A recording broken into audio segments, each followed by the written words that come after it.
Good morning मुलांनो. आपण पहिलं प्रकरण आज परिमेय व अपरिमेय संख्या पाहूया. पहिलं प्रकरण आहे परिमेय व अपरिमेय संख्या.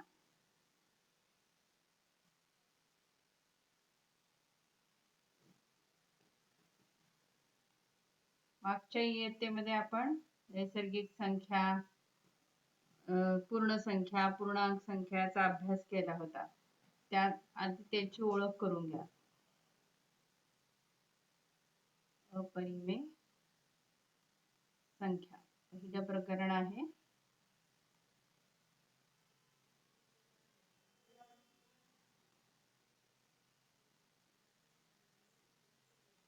आता याआधी आपण परिमेय अपरिमेय संख्याचा परिचय करून घेण्याआधी पाहूया मागच्या वर्षी शिकलेले नैसर्गिक संख्या कोणाला म्हणायचं.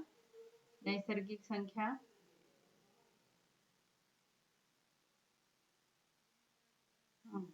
एक, दोन, तीन,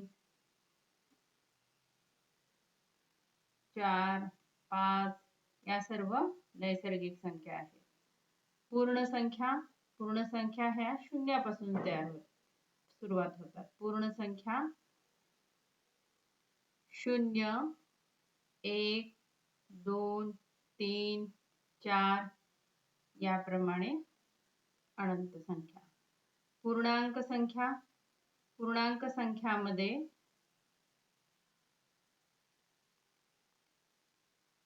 संख्यामध्ये धन आणि ऋण दोन्ही संख्या येतात. धन सर्व संख्या आणि ऋण सर्व संख्या. म्हणजे धन संख्या सर्व पूर्णांक संख्या आणि ऋण संख्या. म्हणजे अनंत पासून सुरू करू आपण. यातनं -4, -3, -2, -1, 0, 1, 2, 3, 4 असे अनंत संख्या. या संख्याचा संच म्हणजेच पूर्णांक संख्या. आता या बद्दल आपण माहिती मागच्या इयत्तेत शिकली होती. नैसर्गिक संख्या, पूर्ण संख्या, पूर्णांक संख्या. आता आपण परिमेय संख्या समूह म्हणजेच परिमेय संख्या म्हणजे काय पाहूया आधी. सुरुवातीला परिमेय संख्या ह्या m/n या स्वरूपात लिहितात. m/n म्हणजे परिमेय संख्या.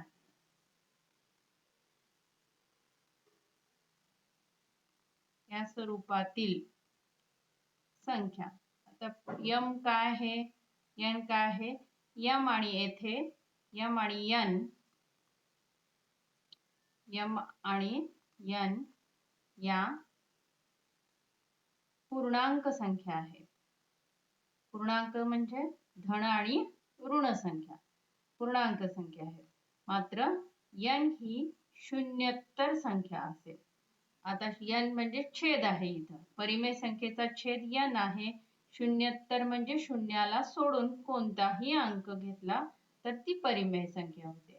म्हणजे n जर शून्य सांगेल म्हणजे कोणत्याही संख्येला शून्याने भाग जात नाही आणि ती संख्या ठरवता येत नाही. म्हणून n ही शून्य नसावी आणि बाकी सर्व संख्या ह्या परिमेय संख्या येतात. मग आता परिमेय संख्या कोणत्या उदाहरण पाहूया. उदाहरणात पूर्णांक संख्या मी वर लिहिलेल्या आहेत. -1, -2, +2, 3, 4 ह्या सर्व. m कोणतीही पूर्णांक संख्या घ्या. समजा आपण घेतलेली आहे -3, n घेतली 2. ही काय झाली परिमेय संख्या झाली. तसंच इथं घेतला आपण 0/3 ही सुद्धा परिमेय संख्या झाली. 4/1 ही परिमेय संख्या आहे म्हणजे 4 आहे. 3 ही परिमेय संख्या आहे. -2/3 ही सुद्धा परिमेय संख्या आहे. अशा पद्धतीनं पूर्णांक संख्या घेऊन m ची किंमत कोणतीही पूर्णांक संख्या आणि n ची किंमत कोणतीही पूर्णांक संख्या फक्त शून्याला सोडून या स्वरूपात लिहिलेल्या सर्व संख्या म्हणजेच परिमेय संख्या आहे. आता ह्या परिमेय संख्या संख्या रेषेवर कशा दर्शवायच्या ते आपण पाहूया.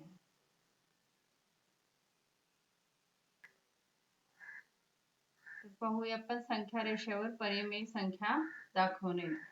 आता उदाहरणार्थ परिमेय संख्या दिलेली आहे वजा 702 3 2 1/3 5/3 या परिमेय संख्या आहेत कोणत्याही. तर या संख्या रेषेवर आपल्याला ह्या परिमेय संख्या दर्शवायच्या आहेत. आता इथे निरीक्षण करायचं, तो आपल्याला m/n स्वरूपामध्ये ह्या संख्या दिलेल्या आहेत. m/n स्वरूपामध्ये. तर n ची किंमत किती आहे म्हणजे छेद किती आहे पाहायचं. इथे आहे प्रत्येक ठिकाणी छेद 3 आहे. तर काय करायचं, 0 ते इथं संख्या रेषेवर माहिती आहे मध्यभागी 0 घ्यायचं, डाव्या बाजूला ऋण संख्या आणि उजव्या बाजूला धन संख्या असते या संख्या रेषेवर. मग आता इथे छेदस्थानी 3 आहेत म्हणजे 0 ते 1 मध्ये 3 भाग आहेत. 1 ते 2 मध्ये 3 भाग, 2 ते 3 मध्ये 3 भाग, याप्रमाणे त्याचे भाग पाडायचे आहेत. आता 3 भाग पाडण्यासाठी किती रेषा द्याव्या लागतील? 2 रेषा. इथं घेतलो आपण 2 रेषा. अशा पद्धतीने हे 0 ते 1 यामध्ये किती भाग झाले? 1 2 3 भाग झाले. याचप्रमाणे आता असा भाग पाडून घेऊया. तुम्ही वहीत पाडायचे आहेत असे भाग संख्या रेषेवर दर्शवण्यासाठी. आणि अशा पद्धतीने हे 3 भाग झाले. याही बाजूला असेच भाग पाडू. 1 2 रेषा याप्रमाणे. इथे सुद्धा तसंच 2 भाग. तुम्ही मोजपट्टीच्या सहाय्याने करेक्ट माप घ्यायचे आहेत. इथे मी अंदाजे देत आहे. आता अशा पद्धतीने 3 भाग पाडलो. आता एक अंक घेऊया. वजा 7/3 म्हणजे संख्या रेषेवर कोणत्या बाजूला असेल? उजव्या बाजूला धन अंक आहे, डाव्या बाजूला ऋण अंक आहे. म्हणजे शून्यापासून 7 रेषा मोजायच्या. 1 2 3 4 5 6 7 हे आली इथं रेषा 7 या ठिकाणी. म्हणजे हा अंक परिमेय संख्येतल्या या रेषेची किंमत किती असेल? वजा 3. याला पूर्णांकयुक्त अपूर्णांकामध्ये सुद्धा रूपांतरित करता येतं. कसं? हे पहा. आता 3 न भाग द्यायचा. 3 दोन्ही 6 म्हणजे 2 पूर्णांक झाले. त्याला वजा 2 म्हणून लिहू शकतो आपण. आणि उरले किती? 3 दोन्ही 6, 1 उरले म्हणजे 1/3 वजा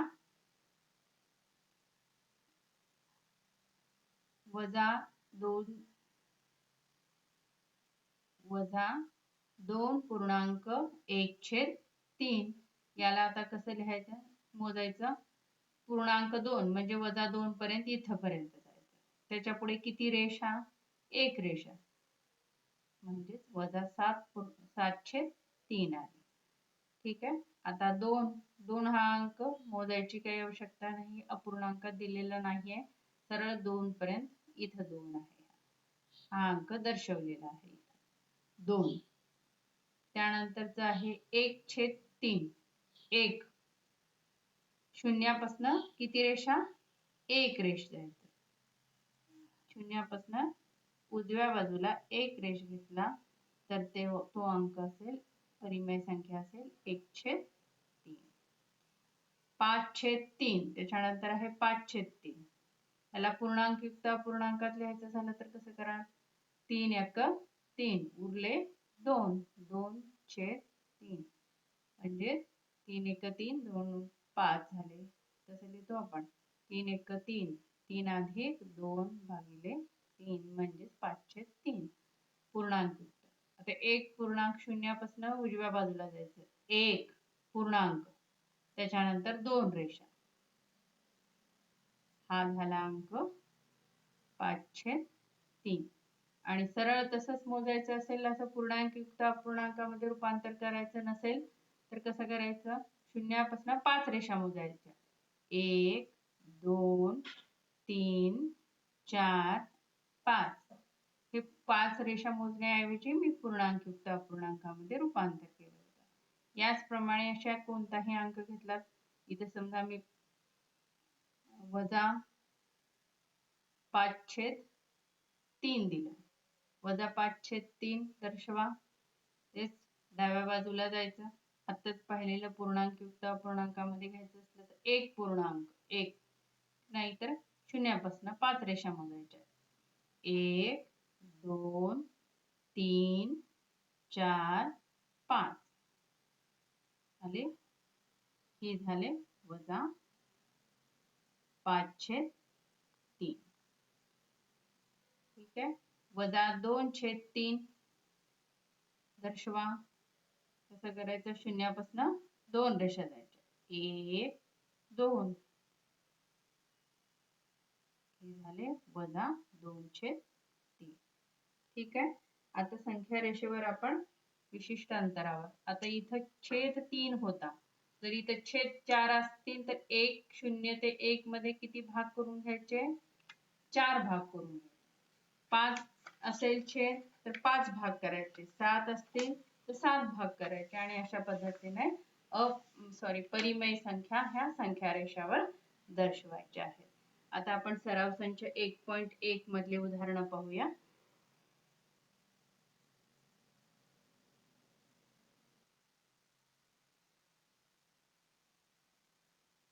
आता सराव संच 1.1 मधलं आपण पहिलं उदाहरण, पहिला प्रश्न पाहूया.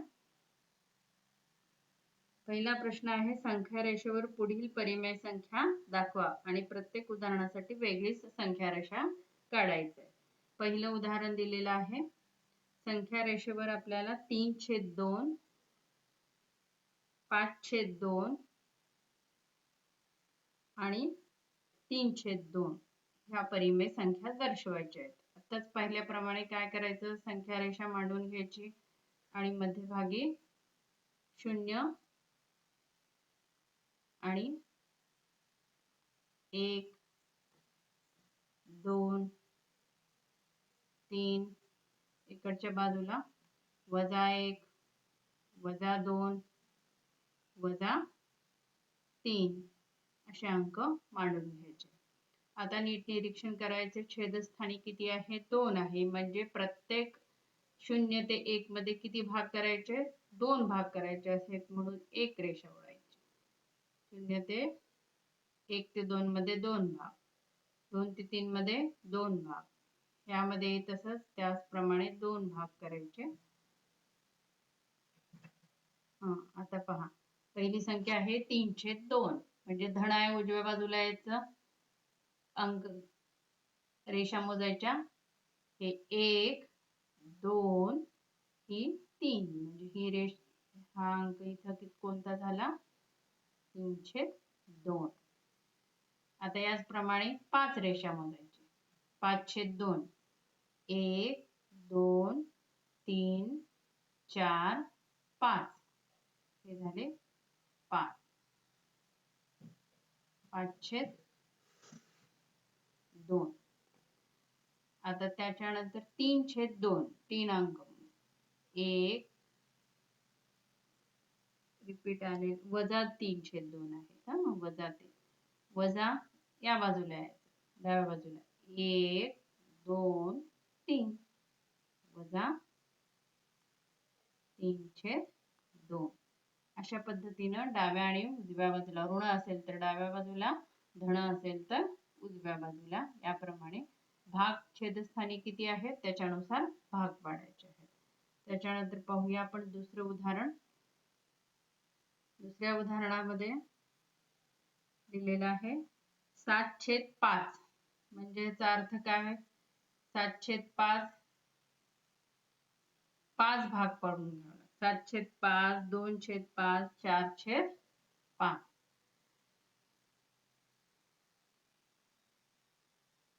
दुसरं उदाहरण 7/5 2/5 वजा 2/5 आणि वजा 4/5. याप्रमाणे आता इथं अंक घेऊया. कितीपर्यंत अंक घ्यावे लागते लक्षात घ्यायचं. सगळ्यात मोठी संख्या कोणती आहे? 7 आहे. म्हणजे 5 एक 5 उरले 2. इथं सगळ्यात 5 इथं भाग जात नाहीत म्हणजे आपल्याला किती 4 पर्यंत रेषा घ्यायची. जास्तीत जास्त 1 घ्यायचं. 5 रेषा घ्यायच्यात म्हणून अंक मोठे दूर घेऊया आपण. हे 1 आणि 2. इथं -1 -2. आता किती भाग करायचे याचे? 5 भाग. 5 भाग करण्यासाठी किती रेषा ओढाव्या लागतील? 4. 1 2 3 4. झाले का? 1 2 3 4 5 भाग. 1 2 3 4 5 भाग झाले.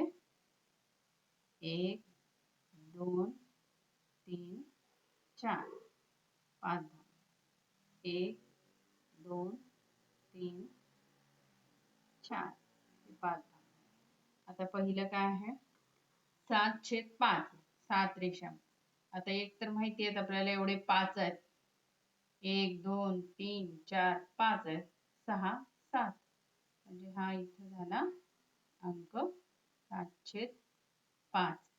किंवा याला 7/5 ला आपण कसं लिहू शकतो? 7/5 बरोबर पूर्णांक येऊ दे. 5 एक 5 उरले 2 म्हणजे 2 पूर्णांक येऊ. 1 पूर्णांक 2/5. त्याच्यानंतर -2 हे इथं आले. आता -2 पण इथं पूर्णांक नाही, अपूर्णांकामध्ये 2 रेषा जायच्या शून्यापासून. 1 2 फक्त 2 रेषा जायच्या. इथं आहेत -2/5. त्याच्यानंतर -4 म्हणजे 4 रेषा. 1 2 3 4 ही चौथी रेषा. हे इथं झाले -4/5. समजा इथं पूर्णांक युक्त अपूर्णांक दिलेला असेल. एक अंक दिलाय. 1 पूर्णांक 3/5. कसं करणार? 1 पूर्णांक 1 पूर्ण पर्यंत जायचं.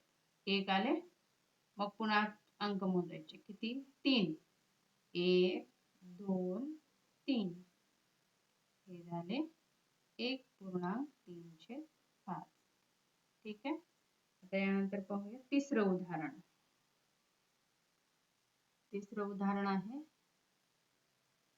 5/8. म्हणजे इथं आपल्याला किती भाग पाडावे लागतील?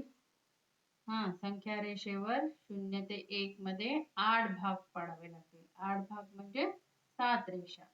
आता 7 रेषा पाडायचे.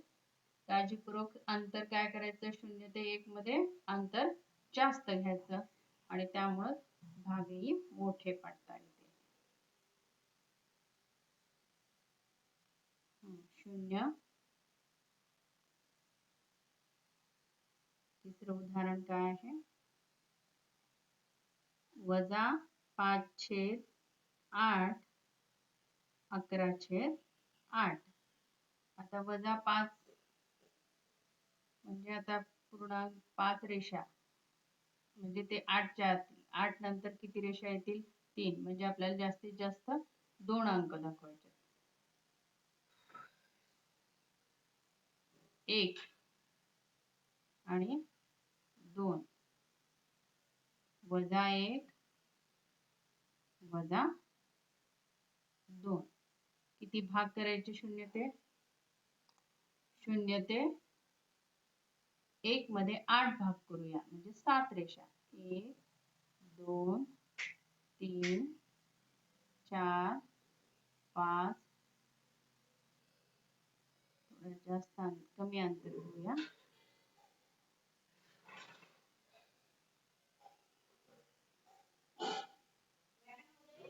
1 2 3 4 5 6 7. हे 7 भाग होतील.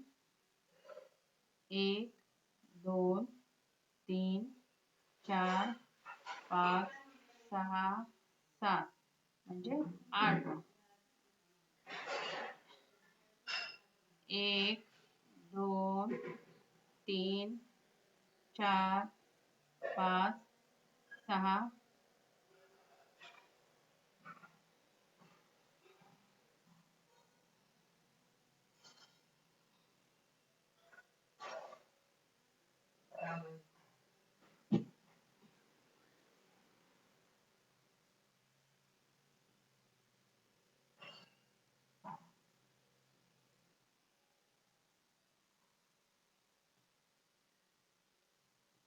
ठीक आहे. 1 2 3 4 5 6 7 म्हणजे हे 8 भाग झाले. हे वजा 1 इथे आहे. याचप्रमाणे आता पुढच्या आवश्यकता नाही आपल्याला. पहिला अंक आहे वजा 5 5/8 म्हणजे 1 2 3 4 5. हा इथे येईल वजा 5/8. त्याच्यानंतर 11. हे 8 तर आहेत माहिती. 1 2 3 4 5 6 7 8 9 10 11. हे इथे झाला 11/8. याचप्रमाणे आता कुठलाही अंक घेतला तर आपण पूर्णांक युक्त. एक उदाहरण घेतलं पूर्णांक युक्त मध्ये दिलं मी 1.4/8. 1 पूर्णांक इथून इथपर्यंत 1.4 1 2 3 4 4 रेषा म्हणजे हे झाले 1.4/8. ठीक आहे. त्याच्यानंतर आपण चौथं उदाहरण पाहूया. चौथ्या उदाहरणामध्ये दिलेल्या संख्या रेषेवर 10 भाग आहेत. याचप्रमाणे थोडा अंतर जास्त घेतला तर 10 भाग व्यवस्थित पाडता येईल. असे कितीही अंतर दिलं तर पाडता यायला हवं. 10 भाग म्हणजे आपल्याला इथे संख्या कमी घ्यायची आहे. 10च्या नंतर 7 7 13 याप्रमाणे आहेत. म्हणजे 1 ते 2 अंक घ्यायचे. 0 मधोमध मांडू.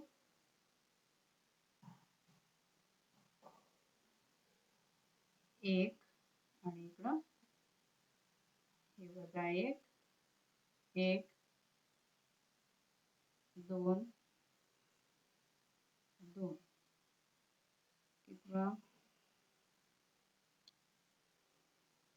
13/10 वजा 17/10. 0 ते 1 मध्ये आता इथं पहा 10 रेषा आहेत. 10 रेषा मांडायच्या म्हणजे 9 रेषा. 10 भाग करायचे 9 रेषा. छोट्या छोट्या करूया. 1 2 3 4 5 6 7 8 9.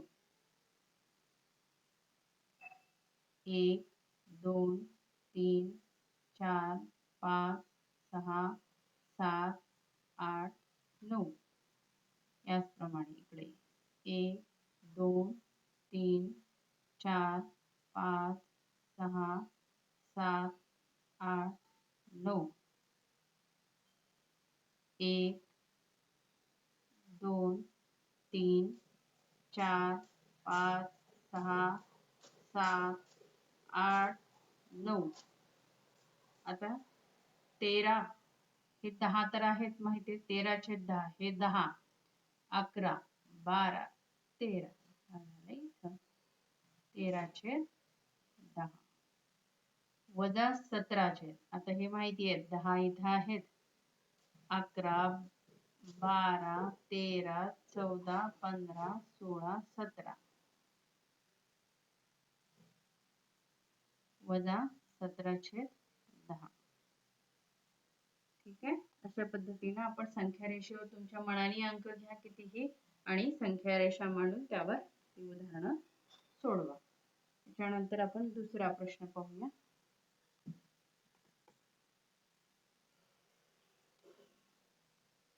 यानंतर पाहूया प्रश्न दुसरा. या दुसऱ्यामध्ये दिलेली संख्या रेषा पाहून विचारलेल्या प्रश्नांची उत्तरे लिहायची आहेत. आता संख्या रेषा इथे मी काढलेली आहे, त्याचं निरीक्षण करा आणि पुस्तकात ते प्रश्न पहा. पहिला प्रश्न आहे बी बिंदू हा कोणती परिमेय संख्या दर्शवतो? आकृतीत पहा. आता नीट निरीक्षण करायचं. 0 ते 1 मध्ये किती रेषा आहेत? 1 2 3 म्हणजे 4 भाग झालेले आहेत. म्हणजे छेदस्थानी 4 यायला पाहिजे. एका 2 संख्येमध्ये 4 भाग आहेत म्हणजे बी. हे झाले 4, हे 8 9 10 म्हणजे -10/4. याला संक्षिप्त मध्ये सुद्धा लिहू शकतो आपण. बे पंचे 10, बे दोन्ही 4, 5/2 किंवा 4 दोन्ही 8 वजा 2 पूर्णांक 4 दोन्ही 8 उरले 2, 2/4 असे लिहू शकतो. किंवा त्याला 2.1/2 ही लिहू शकतो. लक्षात आलं का? वजा 2.1/2 म्हणजे 5/2. या पद्धतीनं हा बी अंक असेल पहिला. त्याच्यानंतर आहे दुसरा प्रश्न. 1.3/4 ही संख्या कोणत्या बिंदूंनी दाखवलेली आहे? 1.3/4. आता दुसरा प्रश्न आहे 1.3/4. एक पूर्णांक बघायचं. पूर्णांक कुठं आहे? इथं आहे 1. त्याच्यानंतर 3 रेषा. हे 1.3/4 कोणता बिंदू दर्शवला आहे? सी. याचं उत्तर काय असेल? सी बिंदू. त्याच्यानंतर तिसरा प्रश्न. डी या बिंदूने 5/2 ही परिमेय संख्या दाखवली आहे. हे विधान सत्य की असत्य ते लिहा. आता इथं आकृतीमध्ये डी बिंदू शोधा. कुठे आहे? इथे आहे. हे डी चे निर्देशक काय आहे ते पाहायचं. डी हे किती आहे? 0 पासून 1 पूर्णांक 2 पूर्णांक म्हणजे किती झाले? 4 आणि 4 8 आणि हे 9 हे 10 म्हणजे 10/4. डी बिंदू का कोणता येते? 10/4. याला संक्षिप्त करू शकतो. बे पंचे 10, बे दोन्ही 4 म्हणजे 5/2. हेच विचारलंय डी बिंदू, म्हणून हे विधान सत्य आहे. हे विधान सत्य आहे. ठीक आहे. यावर अनेक असे प्रश्न निर्माण करून आपण त्यावर उत्तर द्या. आणि अशा पद्धतीने वेगवेगळ्या मापांची संख्या रेषा घ्या आणि वेगवेगळ्या तुमच्या मनावर बिंदू स्थापन करा आणि याचा सराव करा. ठीक आहे. पुढचा भाग आपण परिमेय संख्यातील क्रमसंबंध म्हणजे लहान मोठेपणा पुढच्या तासात पाहू.